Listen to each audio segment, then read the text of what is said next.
Hello दोस्तों, welcome to inside UPSC. आज हम बात करेंगे जो यूनाइटेड नेशन जनरल असेंबली के रिजोल्यूशन पर जो वोटिंग हुई ना उसके बारे में। ये कब हुआ था? ये हुआ था 3 अक्टूबर 2022 को। और इससे पहले क्या होता है, इससे पहले यूनाइटेड नेशन सिक्योरिटी काउंसिल में एक वोटिंग हुई थी। कब? 1 अक्टूबर 2022 को। परंतु यहाँ पर जो है रिजोल्यूशन फेल हो जाता है।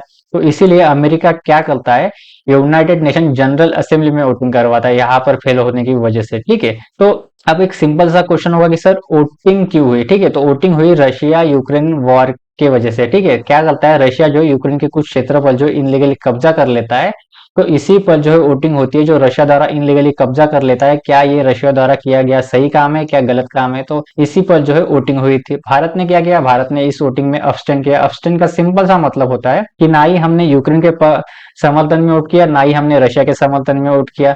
और बीच में एक आपने खबर भी सुनी होगी कि सर इंडिया ने जो है रशिया के खिलाफ वोट किया था, तो वो कहाँ पर किया था उसके बारे में भी मैं सरल शब्दों में आपको बताऊंगा कि इंडिया ने जो कहाँ पर जो रशिया के खिलाफ वोट किया था। ठीक है, तो यूनाइटेड नेशन जनरल असेंबली में भारत ने अब्सटेन किया, यूनाइटेड नेशन सिक्योरिटी काउंसिल में भी अब्सटेन किया। ठीक है, परंतु एक जगह ऐसी आ गई थी, भारत ने जो है रशिया के खिलाफ वोट किया। ठीक है, तो चलिए इस न्यूज के बारे में हम डिटेल से देखते हैं। तो इस न्यूज को समझने से पहले आपका कुछ बैकग्राउंड क्लियर होना चाहिए। ठीक है, इसकी शुरुआत होती है रशिया यूक्रेन वॉर से। ठीक है, तो रशिया यूक्रेन वॉर जैसे ही शुरुआत होती है तो रशिया क्या करता है, यूक्रेन के कुछ क्षेत्र पर जो है कब्जा कर लेता है इनलीगली। कब्जा करने तक तो ठीक था, परंतु रशिया क्या करता है, ये जो 4 क्षेत्र जो है बेसिकली यूक्रेन के है। ठीक है, पहले से, परंतु जैसे वॉर की शुरुआत हो जाती है ना, रशिया इन पर कब्जा कर लेता है। लुहांस्क, डोनेत्स्क, जेप्रोजिया, खेरासन। ठीक है, कब्जा करने तक तो ठीक था, परंतु क्या करता है रशिया, 23 to 27 सितंबर को जो ना इसमें जो एनेक्सेशन करवा देता है, यानी कि जनमत संग्रह करवा देता है। जनमत संग्रह के माध्यम से ये बोलता है, रशिया बोलता है यूक्रेन को कि देखो यहाँ पे हमने जो है जनमत संग्रह कराया, और यहाँ के लोगों ने बोला कि ठीक है, हम जो है रशिया का पार्ट बनने के लिए तैयार है। इसी बात पर दिमाग खराब हो जाता है यूक्रेन का, और यूक्रेन जो है चिल्लाने लगता है कि देखो भाई, ये जो पार्ट ना, ये यूक्रेन के पार्ट, ये रशिया के पार्ट कभी बन ही नहीं सकते। और जो आपने एनेक्सेशन किया है, जनमत संग्रह किया है ना, ये बंदूक की नोक पर किया है। इसीलिए लोग बोल रहे हैं कि हम रशिया का पार्ट बनने के लिए तैयार है, परंतु लोगों की इच्छा नहीं है। तो इसी के सपोर्ट में आ जाता है यूएसए और अल्बानिया। तो ये क्या करते हैं, 23 to 27 सितंबर को तो एनेक्सेशन जो होता है ना, तो ये 1 अक्टूबर 2022 को पहुंचते हैं यूनाइटेड नेशन सिक्योरिटी काउंसिल में। और यहाँ पर जो है वोटिंग होती है इस रिजोल्यूशन पर। तो देखो यूएस और अमेरिका कहाँ पर पहुंचा, सॉरी, यूएस और अल्बानिया पूछता है यूनाइटेड नेशन सिक्योरिटी काउंसिल में। कब? 1 अक्टूबर 2022 को। और भारत ने यहाँ पर क्या किया था, भारत ने यहाँ पर अब्सटेन किया था। अब्सटेन का सिंपल सा मतलब, ना ही रशिया के समर्थन में, ना ही यूक्रेन के समर्थन में। परंतु आपको ये जानना पड़ेगा कि यूनाइटेड नेशन सिक्योरिटी काउंसिल का जन्म कैसे हुआ। देखो, यूनाइटेड नेशन की स्थापना होती है 1945 के बाद, जब वर्ल्ड वॉर 2 खत्म हो जाती है ना, तो इसको जो है वर्ल्ड में शांति बनाए रखने के लिए इसकी स्थापना होती है। परंतु यूनाइटेड नेशन की जैसे स्थापना होती है ना, इसके साथ जो है 6 आर्गन की स्थापना और होती है, यानी कि 6 बॉडी की स्थापना हो जाती है, जैसे कि यूनाइटेड नेशन जनरल असेंबली और यूनाइटेड नेशन सिक्योरिटी काउंसिल। इन्हीं दोनों के बारे में आज हमें पढ़ना है, क्योंकि सबसे पहले वोटिंग हुई थी यूनाइटेड नेशन सिक्योरिटी काउंसिल में। यहाँ पर वोटिंग फेल होने के बाद जो है जाएगा ये matter United Nation General Assembly में। ठीक है, तो अब हम देख लेते हैं सबसे पहले कि यूनाइटेड नेशन सिक्योरिटी काउंसिल में हुआ क्या था 1 अक्टूबर को। ठीक है, तो देखो यूनाइटेड नेशन सिक्योरिटी काउंसिल में क्या होता है, टोटल जो है 15 कंट्रीज होते हैं। इसमें जो है 10 जो है नॉन परमानेंट कंट्रीज होती है, 10, और 5 जो है परमानेंट कंट्रीज होती है। ठीक है, अब क्या हुआ, यहाँ पर जो है यूएसए ने और अल्बानिया ने मिलकर जो एक रिजोल्यूशन लाया यहाँ पर। अब ये रिजोल्यूशन पास कैसे होगा, इसको लगेंगे मेजोरिटी। टोटल कितने, 15 है। ठीक है, अगर रिजोल्यूशन को पास करना है ना, तो 9 की मेजोरिटी चाहिए। तो मान लो यहाँ पर इन 10 कंट्री ने भी इसके समर्थन में पक्ष कर लिया, यानी कि वोटिंग कर ली यूक्रेन के पक्ष में, तो प्रस्ताव पारित हो जाएगा कि प्रस्ताव पारित नहीं होगा। अभी मैंने बताया कि 15 में से 9 वोट चाहिए, परंतु इस 9 वोट में से जो है ना, इनके 5 वोट जो कंपलसरी चाहिए। यार इनमें से किसी ने एक ने भी अगर विटो कर दिया ना, तो इन 10 कंट्री ने भले ही इनके यूक्रेन के समर्थन में वोट किया, वो रिजोल्यूशन पास नहीं होता है। ठीक है, तो इस कंडीशन में वही हुआ, क्योंकि इन परमानेंट कंट्री में जो है ना रशिया भी इसका पार्ट है। तो रशिया ने क्या किया, रशिया ने जो है वीटो का यूज किया।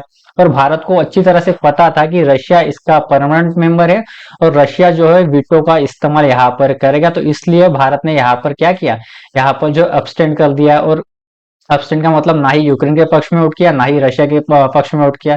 अगर मान लो भारत यूक्रेन के पक्ष में वोट कर भी देता, तो ये रिजोल्यूशन पास तो होने वाला नहीं था, क्योंकि इसमें से कोई ना कोई वीटो का प्रयोग कर ही देता था, यानी कि रशिया ही करता था प्राइमरली। तो इसलिए भारत ने जो है अब्सटेन किया, और भारत को पता था अगर हमने यूक्रेन के समर्थन में वोट किया होता तो हमारे रशिया के साथ जो है रिलेशन खराब हो जाते, तो इसलिए इंडिया ने अब्सटेन किया, क्योंकि रशिया ने जो है 1971 में भारत पाकिस्तान की वॉर हुई थी ना, तो रशिया ने हमारी काफी ज्यादा मदद की थी, बल्कि यूएसए ने जो है ना पाकिस्तान का सपोर्ट किया था। तो ये बात जो है इंडिया को पता थी, इसलिए इंडिया ने यहाँ पर क्या किया, अब्सटेन किया। तो ठीक है, यूएसए ने कहा कि ठीक है ना, हम यहाँ पर हार गए ना, यूनाइटेड नेशन सिक्योरिटी काउंसिल में हारे तो ठीक है, परंतु हम क्या करेंगे अभी, हम यूक्रेन के समर्थन करने के लिए हम इस मैटर को लेके जाएंगे यूनाइटेड नेशन जनरल असेंबली में। देखो यहाँ पर तो हम हार गए, ठीक है, परंतु अब हम कहाँ पे लेके जाएंगे matter, United Nation General Assembly में लेके जाएंगे।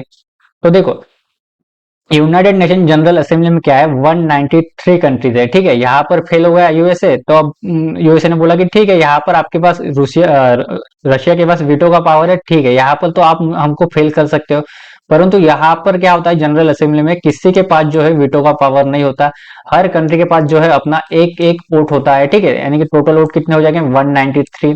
तो हम अभी जो है ना जनरल असेंबली में पूछेंगे कि जो रशिया ने यूक्रेन के 4 क्षेत्रों पर कब्जा कर कर एनेक्सेशन किया है, क्या ये गलत है और क्या ये सही है, ठीक है।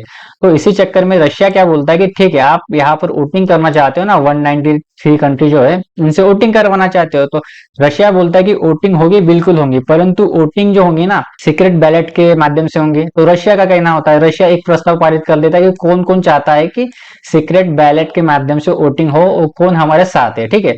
तो इससे में क्या होता है, यूएसए और अल्बानिया खड़े यानी कि उठ खड़े हो जाते हैं और कहते हैं कि देखो भाई, कोई सीक्रेट बैलेट वोटिंग नहीं होंगी, जो होगा सबके सामने होगा। तो भारत जो है ना इन दोनों के चक्कर में फंस जाता है, क्योंकि यूएसए से भी हमारे संबंध अच्छे होते हैं और रशिया से भी हमारे संबंध अच्छे होते हैं, तो भारत क्या करता है, मजबूरन जो है रशिया के खिलाफ यहाँ पर वोट करता है। कहाँ पर, जो 3 अक्टूबर 2022 को यूनाइटेड नेशन जनरल असेंबली में वोटिंग होने वाली होती है ना, तो रशिया चाहता है कि ये जो है सीक्रेट बैलेट के माध्यम से वोटिंग हो। सीक्रेट बैलेट का मतलब ये है, जो इंडिया में हम वोटिंग करते हैं ना चुनाव में, किसी को पता नहीं होता किस पार्टी को हमने वोट दिया, तो ऐसे यानी कि ऐसी सिस्टम जो रशिया चाहता था 3 अक्टूबर को, परंतु यूएसए कहता है कि नहीं, बिल्कुल सीक्रेट नहीं होंगी, जो होगा सबके सामने होगा। इंडिया किसका पक्ष लेता है ना, ये हमें देखना है, इंडिया हमारे साथ खड़ा होता है या जो है आपके साथ खड़ा होता है, हम देखना चाहते हैं, ठीक है। तो इंडिया क्या बोलता है, रशिया जो डिमांड करता है ना सीक्रेट बैलेट पेपर की, तो रशिया इंडिया को पता होता है कि यहाँ पर जो है रशिया हारने वाला है। देखो 17 कंट्री ने जो बोला कि सीक्रेट बैलेट पेपर पर वोटिंग नहीं होनी चाहिए, जो होना चाहिए सबके सामने होना चाहिए। ओनली 30 नेशन जो है ना बोलेगी, यानी कि रशिया के फेवर में आए और बोला कि सीक्रेट बैलेट पेपर पर वोटिंग होनी चाहिए, और 39 कंट्रीज ने जो है अब्सटेंड कर दिया। तो मजबूरन जो है इंडिया ने जो है यहाँ पर जो है रशिया के अगेंस्ट में वोट किया, और रशिया की डिमांड जो है सीक्रेट बैलेट पेपर की यहाँ पर जो है नहीं माना भारत, ठीक है, इसके अपोज में वोट किया। और फाइनली जो है 3 अक्टूबर को जो वोटिंग हुई ना, ये पब्लिकली वोटिंग हुई, यानी कि किस कंट्री ने क्या वोट किया ये सबके सामने था। देखो, annexation for Ukraine in 4 region, India votes against Russia, demand for a secret ballot in United Nation General Assembly में, जो 3 अक्टूबर को होने वाली थी, इसको रशिया चाहता था कि सीक्रेट हो, परंतु भारत ने यहाँ पर रशिया के अगेंस्ट वोट कर दिया, और भारत भी 107 देशों के साथ समर्थन में था कि ये वोटिंग जो है पब्लिकली होनी चाहिए और सबके सामने होनी चाहिए, ठीक है। आई होप आपको पता चल गया होगा कि इंडिया ने जो है रशिया के खिलाफ कहाँ पर वोटिंग की। तो यहाँ पर जो है इंडिया ने रशिया के खिलाफ वोटिंग की, परंतु रशिया ने समझ लिया कि ठीक है, इंडिया ने यहाँ पे वोटिंग की हमारे खिलाफ, ठीक है, कोई दिक्कत नहीं है, रशिया ने कुछ भी बुरा नहीं माना। परंतु रशिया आगे देखने वाला था कि जो 3 अक्टूबर 2022 को वोटिंग होने वाली थी ना, अगर इंडिया ने इसमें अगर यूक्रेन के समर्थन में वोट कर दिया होता ना, तो हमारे रिलेशन डेफिनेटली जो है रशिया और इंडिया के रिलेशन जो खराब हो जाते। परंतु इंडिया ने क्या किया, यूनाइटेड नेशन जनरल असेंबली में भी अब्सटेंड कर दिया, ताकि जो है रशिया से हमारे रिलेशन बने रहे और यूक्रेन से भी हमारे रिलेशन बने रहे और यूएसए से भी हमारे रिलेशन बने रहे, ठीक है। तो देखो 3 अक्टूबर 2022 को जैसे ही यूनाइटेड नेशन जनरल असेंबली में वोटिंग के लिए मैटर रखा गया ना, तो रिजोल्यूशन के सपोर्ट में कितने कंट्रीज आए, 143 कंट्रीज जो है यूक्रेन के समर्थन में आए। टोटल कंट्रीज कितनी है, 193, इसमें से 143 जो कंट्री है यूक्रेन के समर्थन में आए। अब बोलोगे कि सर इंडिया ने क्या किया, देखो इंक्लूडिंग चाइना एंड इंडिया ने जो है अब्सटेंड कर दिया। अब्सटेंड का मतलब ना ही यूक्रेन के समर्थन में ना ही रशिया के समर्थन में, हमने जो है इस वोटिंग से अपने आप को दूर कर दिया। परंतु रशिया के फेवर में कितने कंट्री है, ओनली 5 कंट्री ने जो है ना रशिया के फेवर में वोट किया। देखो Russia, Belarus, north Korea, Syria और निकारागुआ ने जो है रशिया का साथ दिया। तो यहाँ पर जीता कौन? यहाँ पर जीता यूक्रेन। ठीक है, तब हम ये देख लेते कि इसका असर रशिया पर क्या पड़ेगा। देखो 143 देश जो है यूक्रेन के समर्थन में आए, तो इससे क्या, इसका मतलब क्या है पता है क्या आपको? ये 143 देश हमेशा बोलेंगे कि जो रशिया ने इनलीगली 4 क्षेत्र पर, यानी कि यूक्रेन के 4 क्षेत्र पर कब्जा किया है और बोल रहा है कि ये अभी रशिया को बिलोंग करते हैं ना, तो ये 143 कंट्री जो कभी नहीं मानेंगे कि ये रशिया का पार्ट है। और ये हमेशा बोलेंगे कि ये जो 4 रीजन है ना, ये हमेशा से यूक्रेन को बिलोंग करते हैं और रशिया को जो है ये 4 क्षेत्र जो है यूक्रेन को वापस कर देने चाहिए। इसके अपोजिट अगर हम रशिया की बात करें तो रशिया बोलेंगे कि देखो 143 देश माने या ना माने हमें कोई फर्क नहीं पड़ता, परंतु हमने ऑफिशियली जो है जनमत संग्रह करके इनको जो है रशिया में मिला दिया है और ये नाव अब रशिया के पार्ट है। अब हमें कोई दिक्कत नहीं है, हमें कोई फर्क नहीं पड़ता कि 143 देश माने या ना माने। ठीक है, देन यूक्रेन के राष्ट्रपति ने क्या कहा? देखो यूक्रेन के राष्ट्रपति ने धन्यवाद किया 143 देशों को जिन्होंने इस रेजोल्यूशन का सपोर्ट किया, और उन्होंने कहा कि दुनिया का कहना था कि रूस के विलय के प्रयास बेकार है और इसके कभी भी स्वतंत्र राष्ट्र मान्यता नहीं दी जाएंगी। यानी कि 143 देश जो है इसको कभी मान्यता नहीं देंगे कि ये रशिया का पार्ट है।